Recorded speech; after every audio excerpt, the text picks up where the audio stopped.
Assalamualaikum warahmatullahi wabarakatuh. Bismillahirrahmanirrahim. Allahumma salli ala Muhammad wa ala ali Sayyidina Muhammad. Sahabat Duta Ilmu yang dirahmati Allah, segala puji bagi Allah Tuhan semesta alam yang telah memberikan kita kesempatan untuk terus menuntut ilmu agama yang mulia ini.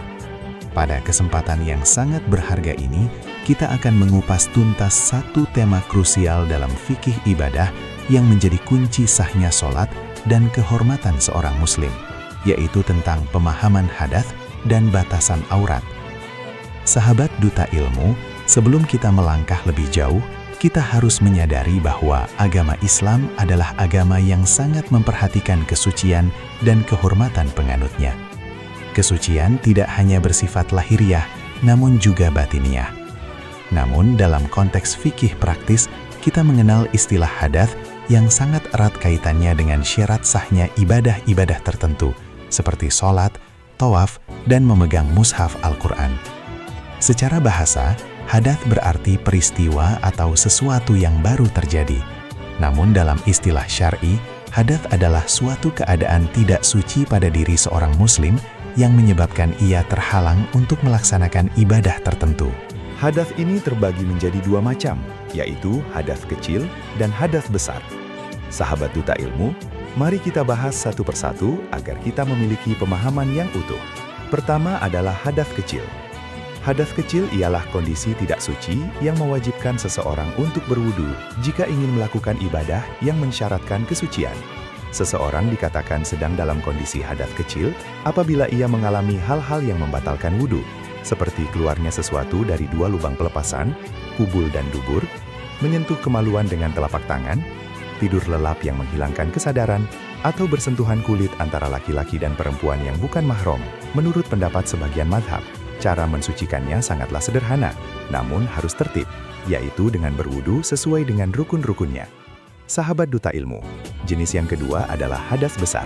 Hadath besar ialah kondisi tidak suci yang lebih berat tingkatannya dibandingkan hadath kecil.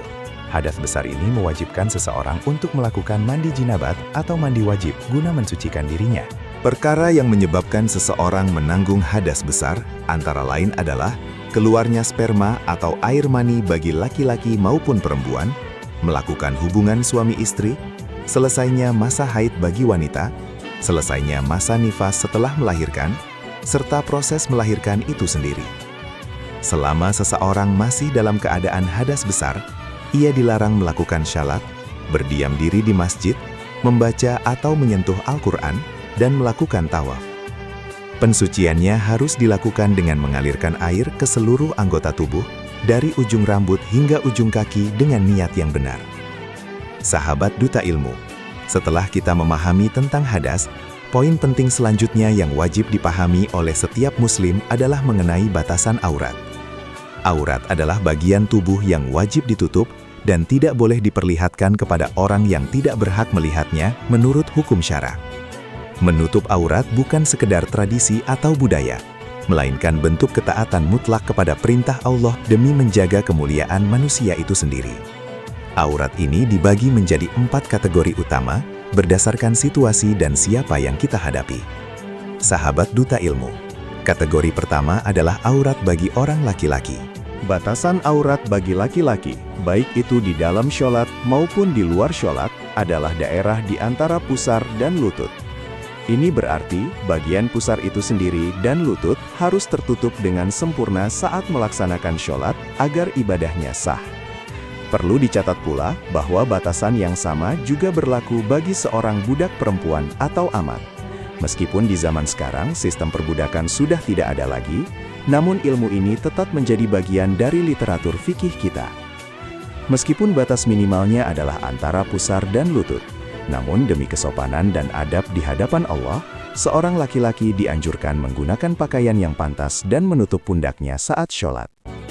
Sahabat Duta Ilmu, kategori kedua adalah aurat bagi wanita merdeka di saat sedang melaksanakan ibadah sholat. Ini adalah hal yang sangat krusial, karena sering terjadi kesalahan teknis dalam menutup aurat saat sholat. Aurat perempuan di waktu sholat adalah seluruh tubuhnya tanpa terkecuali, kecuali muka atau wajah, dan kedua telapak tangan hingga pergelangan tangan. Bagian bawah dagu hingga leher harus tertutup rapat. Dan bagian kaki, mulai dari mata kaki hingga telapak kaki harus tertutup sempurna, kecuali jika menggunakan kain yang menjuntai panjang hingga menutupi lantai. Jika saat sholat ada sehelai rambut saja yang terlihat, atau bagian lengan yang tersingkap, maka secara fikih, sholat tersebut menjadi tidak sah dan harus diulangi. Sahabat Duta Ilmu, kategori ketiga berkaitan dengan interaksi sosial, yaitu aurat orang perempuan yang merdeka di hadapan laki-laki lain yang bukan mahramnya. Dalam situasi ini, syariat menetapkan bahwa seluruh bagian tubuh perempuan adalah aurat yang wajib ditutup. Hal ini bertujuan untuk melindungi kehormatan wanita dan mencegah timbulnya fitnah dalam kehidupan bermasyarakat.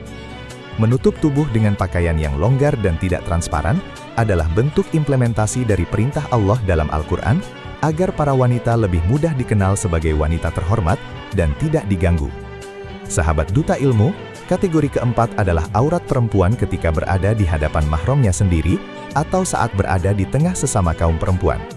Dalam kondisi ini, Islam memberikan keringanan. Batas auratnya adalah di antara pusar dan lutut. Mahram adalah orang-orang yang haram dinikahi selamanya, seperti ayah, saudara laki-laki kandung, paman, atau anak laki-laki.